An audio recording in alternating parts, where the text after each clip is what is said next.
Hello and welcome to LFC Focus. Today the news has just broken that Liverpool have signed their first player of the summer transfer window, and that player is Dominic Solanke. Who is he? He's a young striker, he's 19 years old at the moment, he turns 20 in September, who's just come in from Chelsea. He spent the last season at Chelsea and the season before on loan at Vitesse Arnhem. He's been struggling for playing time really at Chelsea, and apparently he's been a little bit frustrated and actually sees Liverpool as a better way of him getting some more first team football. So Liverpool faced competition from clubs like Celtic and RB Leipzig when signing Solanke, which is promising because Leipzig especially have a pretty good record when it comes to signing young players and nurturing them and bringing them up to a higher level, as has been shown in this transfer window, where an awful lot of their players who played so well this season, who no one had really heard of last summer, are now being touted for big money moves to big European clubs. Naby Keita being one of those. A lot of people are saying that he might go to Liverpool. The fee for Keita will be not Keita, let's not get ahead of ourselves. The fee for Solanke will be decided at a tribunal. It's believed to be about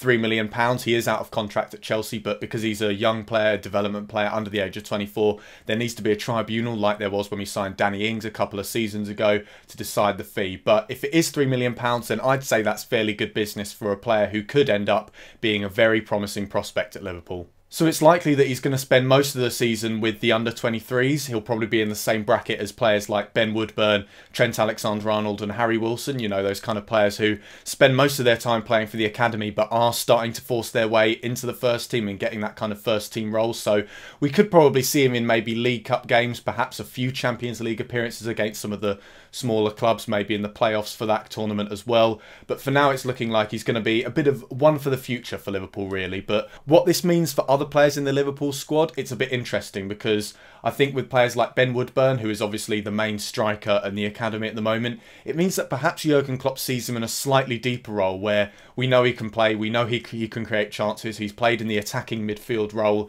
with the under-23s quite a bit this season, so maybe Klopp sees him in that role in the long term rather than playing as a striker. For Danny Ings as well, it leaves his future up in the air quite a lot, because Danny Ings was this sort of up-and-coming striker that Liverpool were trying to nurture into a strong first-team player. But with Dominic Solanke coming in, who's obviously a few years younger, doesn't have the same dodgy injury record as Ings, perhaps it means that Ings might go out on loan or might be sold by Liverpool. So it'll be interesting to see what Jurgen Klopp does between now and the end of the summer transfer window with some of the other forward players Liverpool have got, to see what this signing means for his plans for the squad next season. So now there's been about an hour and a half since the transfer news broke when I'm recording this, I've had a little bit of time to see the kind of reactions that are coming out of Liverpool fans for this signing, and there seems to be a fair amount of negativity in the signing of Solanke, and I think a lot of this comes from the fact that, I mean, we were all expecting to see some big money signings in this transfer window. We wanted to see marquee signings. We want to see players like Naby Keita or Virgil van Dijk come into the club